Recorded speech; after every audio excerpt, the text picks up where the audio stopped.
What's going on, everybody? Welcome back to the LTQ Wrestling Podcast. It's been a minute since we've done an episode. QJ was unable to make it this time. Hopefully, we can get all three of us eventually for a podcast. I'm joined by Hollow Tears today. Tears, it's been a very sad week in the wrestling world with Hulk Hogan's passing. We'll talk about his legacy and everything. How's your week been going? Crap. Simple as that. Yeah, it's been very with Ozzy Osbourne's death and Hulk Hogan and many others. I mean, it's just been sad. But let's get into Hulk Hogan.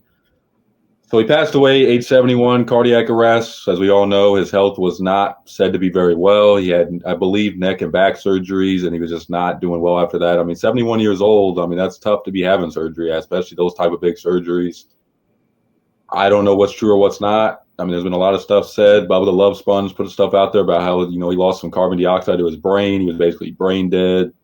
And, there's videos on TikTok, unfortunately, of people who were recording outside his home that showed the, medical people doing CPR and stuff to him. They were unable to revive him. But it's been a very controversial death. I mean, I've been on Twitter. I've seen posts about all the black community celebrating Hulk Hogan being gone, and a lot of them probably are, and I don't really blame them. I mean, look, the racist video, irritated a lot of people. A lot of people are not going to let that go. But there's also the legacy part of Hulk Hogan. You can separate Terry from Hulk, and so I'll get Tears' thoughts. So, Tears, what is your thoughts on Hulk Hogan passing away and everything that's surrounding him the last few days, with some people celebrating it and some people, I've talked to a few people at my job. They said they respect Hulk Hogan as a character, but they do not like, Terry as a person. What is your thoughts on all that? Okay, for my thoughts, I'm going to have to say I am not going to mention anything about him being Terry. It's the last name I always forget about. So just know, from my context, I am exclusively talking about Hulk Hogan, not Terry. What blah, blah, blah, blah. But it's crazy to think because, you always imagine, Hulk Hogan, the immortal, and that wasn't just something that you would, just put on as a nickname. You would always think, he's going to somehow outlive all of us, that because he is that big of a star, not just in the wrestling community, but, in mainstream media, in movies industry. He is basically one of the, if you had to put top 10 people who are most influential people around the world, Hulk Hogan's one of them. So just hearing that him pass, it's just it feels not real, honestly. It's one of those things to where of course you would never think about it, because it's not one of those things to where it's just I wonder what happens if Hulk Hogan passes away. You don't think about it until now when it happens. And I remember seeing Hulk Hogan for the first time. It was the Bound. It was 2010. Bound, the TNA after Bound for Glory. I think it was that. Yeah, TNA after Bound for Glory 2010. Where him and the rest of Immortal at the time, the stable, came out, and there was heel Jeff Hardy talking about their actions, and that was the first time I ever saw Hulk Hogan. So having the heel Hogan and then him leading up to being face Hogan, and then all that happened, and then WWE getting rid of his legacy, then them bringing him back, trying to bring him back, and just him kind of still living the character. It's great. It's one of those things where it's as shocking as when Ultimate Warrior, Roddy Piper, Macho Man Randy Savage, when they passed away. So I would say it's scary to think about wrestlers of that time period passing away, especially Hulk Hogan, who's the biggest of that time period, no matter what anybody says. You gotta know. And the fact that he passed away before Ric Flair. Nothing against Ric Flair, but that's just crazy to think about, that who's still around and outlived Hulk Hogan. Yeah, I mean, I saw a lot of people saying that as well. Like Ric Flair has some voodoo something going on because I mean his lifestyle. He almost passed away a few years ago, but he ended up surviving. In the ring, Still around. Yeah, it's I don't. And when I said at the beginning about the black community celebrating Hulk Hogan's death, I'm personally, I agree with. When I said I agree with why they're mad at Hogan. I'm not agreeing with them celebrating his death. I don't think anybody should ever celebrate death. But like. For me, I never watched Hulk Hogan growing up. I started watching wrestling in 2008. That was long after he did his match with Rock and everything. I never was a really big Hogan fan because I never really watched it like that. Like Tears said, he was in TNA. I know he did like one last match in TNA like 2012 or something. I never saw yeah. And I never saw the Hulkamania, the NWO. I've always saw clips and highlights of it, obviously, but I was never like there or alive when all that was happening. But his stamp on the wrestling business, I mean, a lot of people who are in wrestling today would not be in wrestling today without Hulk Hogan, his influence on the business, and him just being this bigger, larger-than-life character, and eat your vitamins and say your prayers and everything about him as a character.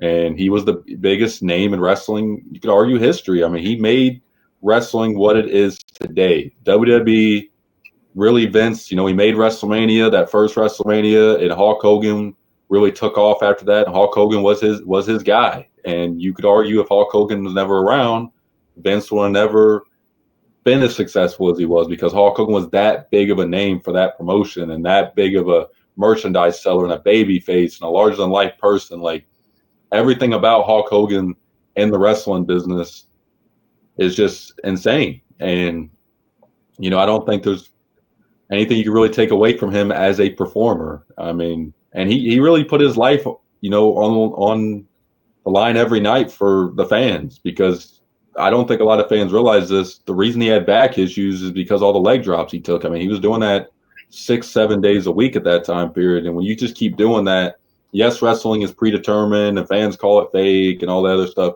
You're still doing stuff your body really shouldn't be doing on a nightly basis, especially during that time period.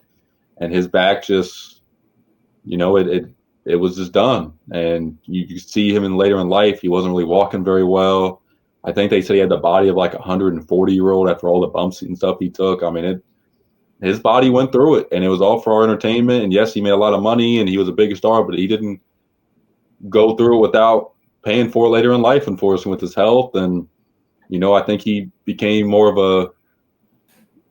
a person who went to church, and he really tried to change his ways, I think, after the racist video came out and everything. And it could have just been for show. Who knows? Hulk Hogan was known for his lies and everything, but it's oh, go ahead, Tears. I was going to say, I can't recall who said it, but I think somebody reported that there was not a single part of his original body left because of all the surgeries and stuff. There was nothing left of his original body. I don't know how to word it, but he went through so many surgeries to the point to where it was impressive that his body could still naturally move. Oh yeah. I think he had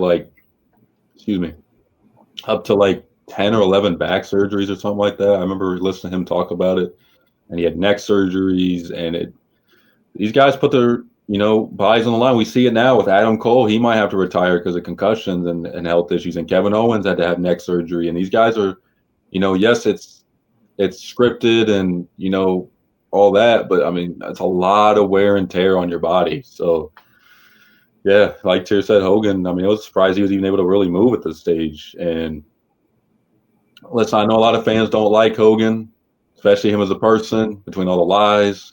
And the video got leaked and everything else. I completely understand that. But celebrating a death and all that, I just don't see the point in doing that. He has a family, everything else. And, he has a lot of faults. We all do. And unfortunately, it is what it is. I mean, but yeah, I mean, they paid tribute to him on SmackDown last night. I don't know if AEW is going to pay tribute. I know a lot of fans are bashing Tony Khan and all them because they didn't really pay tribute to him and all that. I don't know if they really will. because he's never been in the promotion, but he still is the biggest part of the wrestling business. So it's going to be interesting to see Here's the Collision. thing about that. Every company has paid tribute to Hulk Hogan. New Japan paid tribute. I think. Yeah, they did. Yeah. Like every company but AEW has paid tribute to Hulk Hogan. So I think that's like a pinpoint for AEW to where like they're the only ones that haven't. Yeah, so I think they should. Even it is Hulk Hogan, and a lot of people in AEW. I saw the Young Bucks tweet out some stuff about how they looked up to him, and Edge talked about his whole career. He was a huge Hulk Hogan fan. So there's a lot of people in that locker room who are in the business because of Hogan. So we'll see if they pay tribute tonight on Collision. I think Collision's in like 30 minutes as we're recording. But yeah, Hulk Hogan. I mean, it's a sad day with him and Othee and many others passing away this week, especially him and Othee. I mean, that's. You could argue two of the biggest names in their profession passing away in the same week. I mean, and I'm sorry if I forget his name. The guy from the Cosby Show passed away. I can't think of his name right now. Yeah. It started with an M. I had it set to be reminded, but it's too long of a name for me to remember off the top of my head. It is, yeah. And then you had the guy from King of the Hill who played the trumpet. He also passed away this week. So it's been like 4 deaths in 1 week. And it's been tough. But condolences to Hulk Hogan and his family. Hopefully, I know he didn't talk to his daughter for like many, many years, Brooke Hogan. I don't know if they minted it before he died. Hopefully they did, because that sucks. Hearing that, there could be legal battles over his will and everything. I don't know if he has a will, but his wife will get at least like 30% of that, I read. So there might be a long road to his family, unfortunately. So hopefully they all get through it, and we'll have to see. So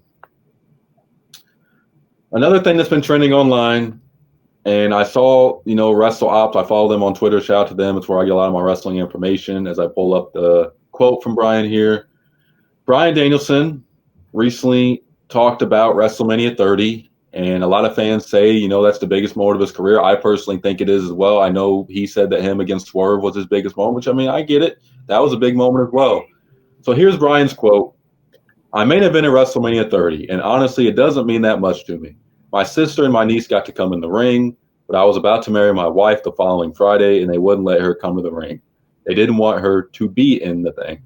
And it wasn't just that. I was going through a ton of neck pain and all these other things. So these things that seem like cool moments to a viewer, that's all this other stuff. There's all this other stuff going on in a performer's life that could make that moment not as valuable to them as it is to the people viewing. So tears during that time. I know me and you weren't too happy about Batista and Randy losing that match and Bryan getting added in. What do you think about Bryan's comments about WrestleMania 30? Okay, without the context right there, I would be like, what? Multiple people right there saying like he seems to be just on a WWE bashing streak lately. But with the context that you just added, which is the first time I've been here, I was hearing that. I think that clarifies more. Like it makes sense due to the fact that he was having so many neck injuries. He wasn't allowed to celebrate with his family. I can understand that like now from his perspective, but it seems like the celebration was his primary like gripe, and of course his health. I would say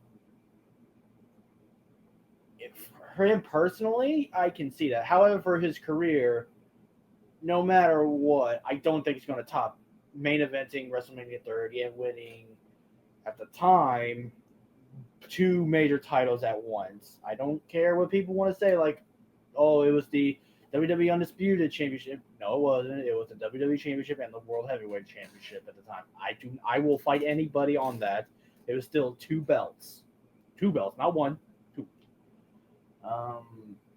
And like you said, we both weren't happy. At the time, we were dumb kids. Like, you were uber Orton fan. You were happy about him being heel Orton. I was happy Batista being back. We were jaded. We're not jaded, but we were wanting what we wanted. But it made sense for Bryan to win. The story was great. I will 100% say this match was better than his Swerve match. But I guess for him personally, yeah, it makes sense for swerve to be more his swerve match to be more important because of the celebration. I'm going to disagree with it that I'm not Daniel Bryan or Bryan Danielson. Yeah, so I get why he, I feel like he should have worded a little bit better if I was him because, like, I think a lot of fans are annoyed with these comments because the fans were the reason he was in that main event. Like, I was reading a lot of comments. It feels like it's kind of a FU to the fans because the fans, they were all aboard the Daniel Bryan hype train, the yes movement, and just pretty much forcing WWE's hand to put him in that main event. For him to say he don't really care about it as much or it ain't really meaning a lot to him, I feel like that rubbed a lot of fans the wrong way. And maybe he wasn't really thinking about that when he made these comments. Brian's been making a lot of comments lately, and it's I get it. He's in AEW. He's not going to bash AEW, but he's also got to appreciate his time in WWE. Was it the perfect tenure? No, you had him retire for a few years, and the concussion issues and everything else. But like, he had a hell of a run there, and I don't think a lot of people expected him to really have the career he had in WWE. World champion, multiple titles. I mean, he had a hell of a career, and it just feels like he's kind of throwing it to the side and being like pro AEW right now, which I get it. You're contracted to that company and all that, but don't forget where you came from before this. And WWE's not the best. I get it. They have their faults, and Vince has his faults as a booker and everything, but like, you're where you're at because of WWE. So like, I don't know, but I mean, to me, it's still the biggest moment of his career. It's WrestleMania. It's the main event of WrestleMania. He's winning the titles. The fans are going crazy. Yes, I get it. You want to bring in the ring, but like, man, I mean, to say you don't care about it at all, I mean, that's just like that's going to get people wound up, him even saying that. So I get what he's saying. He was dealing with a lot of health issues during his tenure with WWE. I understand that, but man, to say you don't care about it at all is quite the statement. And there weren't a lot of happy campers online about these comments. But again, like Tier said, that's his opinion. He has a right to his opinion. We all do. That's part of being American, right? Have you right to say anything you want. So,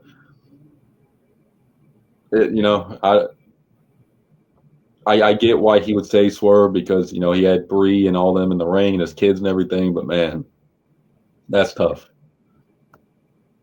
So TNA, which me and QJ watched TNA Slammiversary, which I didn't like the ending, but I did love the Leon and Moose match. I thought that match was really good. And then AJ Styles coming out afterwards gave me goosebumps. I'm not going to lie. I loved it. I hope AJ gets to do one last match there, especially him and Leon Slater, which credit to Leon Slater, the youngest X Division champion ever at 20 years old. He is the future of that company. He's going to be a star. AJ Styles put him over tremendously in his promo. So I think TNA sees big, big things in Leon Slater, as they should. The kid's going to be a big star. I actually want to see him and Devon Evans have a match eventually. So I think that'd be really fun. But Hardy against the Dudleys. When I was at work last night, I was listening to Devon's interview, and I was wondering, like, okay, Devon's had a lot of health issues. I know he said a few years ago he wasn't going to come back and do any wrestling, and now he went to DDP yoga. He's lost a lot of weight. He seems like he's gearing up for I think he said he's going to have 1 year left of wrestling. That, Bubba contacted him and said, TNA's thinking about doing this idea of Hardy's against Dudley's one last time. And he's like, all right, I'll do it. So we get one last match between these two teams. Unfortunately, Edge and Christian can't be involved. I know Devon was saying he'd love to have that too, but they're contracted to AEW. So that's not a possibility. But are you excited at all for the Hardys against Dudleys one last time in TNA? I was about to mention, save the last match for Edge and Christian, but then you just had to bring up the contract with AEW, and I know TNA and AEW aren't going to work again with each other. So that just killed that thought for me right there. But when it comes to the Dudleys and the Hardys, I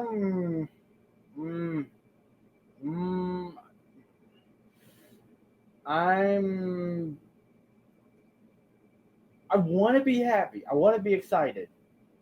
But on the other hand, it's just like, can it really work? Because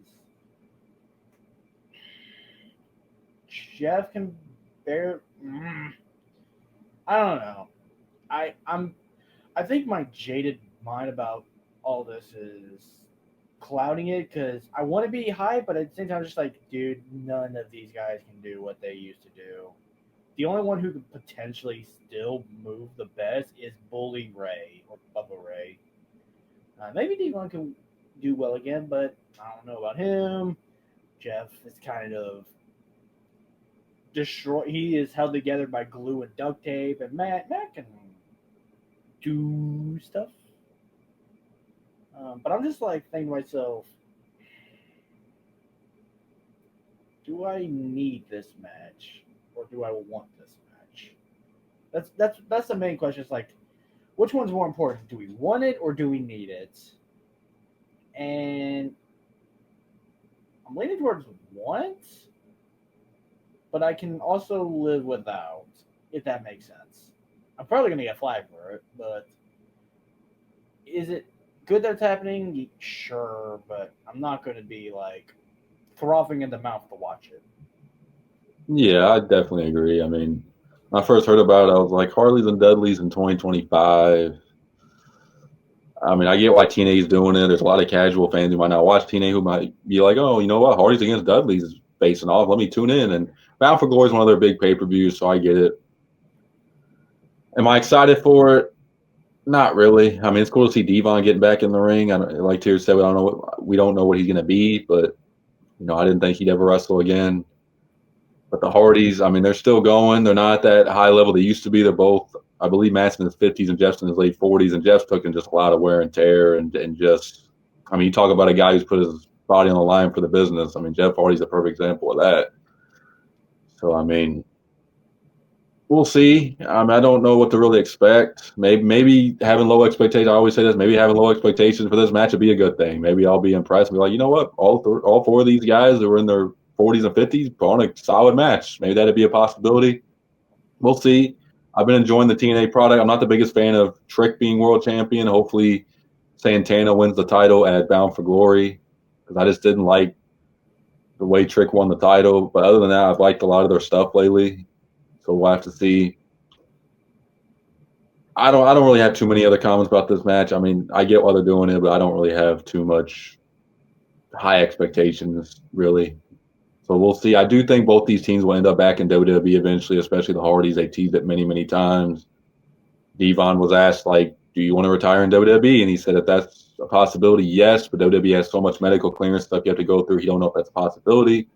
So we'll see. But I definitely could see that being the swan song for both teams in WWE eventually.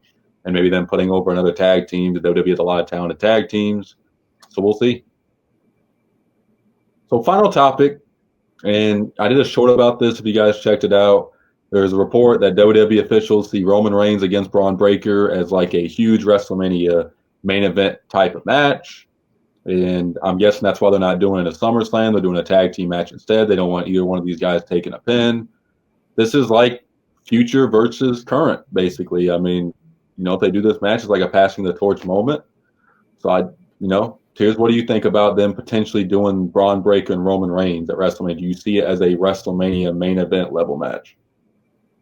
I do not like that you said passing of the torch. And that's coming from a big old Bron Breakker mark. Um, I WrestleMania, it would be great. It would be good. It would be my highlight match. Main eventing, maybe. I don't know about that one, Chief. I don't know. I feel like we gotta see what happens between now and then between Braun, like just Braun Breaker. Roman Reigns is his name nowadays is definitely like up there to where like you just put him in it. Yeah, he is guaranteed a main event. So it's a lot of WrestleMania. But as much as I wish I could say it, I don't think Braun Breaker is at main eventing WrestleMania level yet. I feel like we need to do stuff first. And when you say passing the torch, that just goes to my head, making me think like there are two main guys in WWE right now, Cody and Reigns. I really don't think Braun Breaker is on their status yet. He could be. This could be like I would rather say that this is a Bron Breakker's chance to be world title contender instead of like holding the card or being I'll on say that this. echelon. What if they do it? They didn't say they were going to do it this year. They said eventually. What if they do it maybe 2 or 3 years from now, before Reigns heads off to Hollywood? Would you hate that? Like, let's say 2 years from now or something. That'd be probably better. That'll give more time for Breakker to be himself. Exactly. So maybe they do something like that. Maybe like 2, 3 years down the line. Yeah. But like Roman Reigns, I know a lot of fans have lost interest in him lately because he's just kind of been appearing a little bit and he disappears. I mean, he's pretty much on a part-time schedule. He's not the champion anymore. The Bloodline story, he's not a part of that anymore. I mean, he's kind of just there, really. I mean,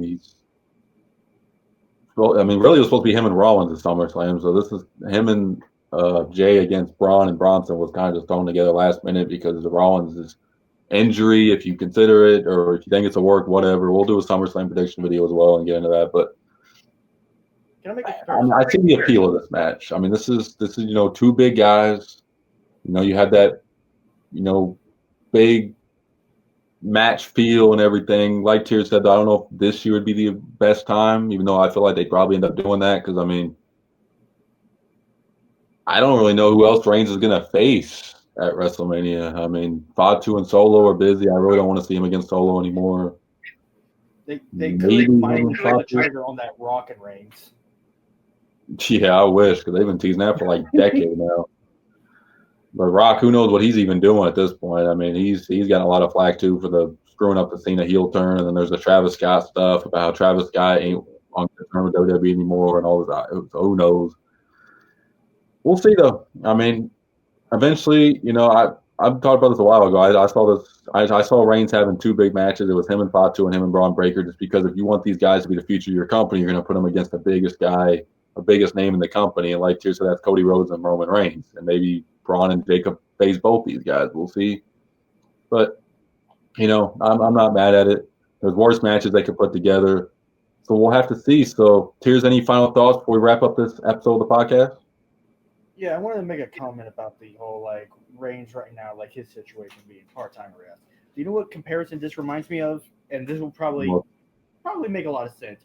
It's like Rock in the Ruthless Aggression era, to where like he was kind of just there for a while. Like he won the WWE title, but he was just a transitional champion for Brock Lesnar to win from. And then he had the Hollywood Rock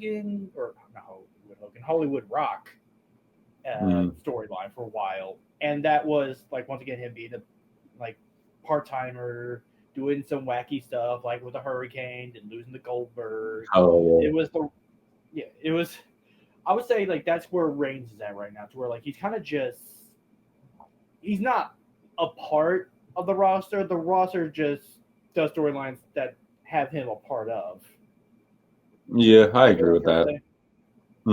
Yeah, that's pretty much the spot he's in now. Like he's kind of just, which isn't bad. Not really part of the story. Yeah, it's more like, okay, Roman Reigns is here. Who are we gonna put with Reigns for a storyline, instead of like, hey, what does Roman Reigns do for a WWE storyline?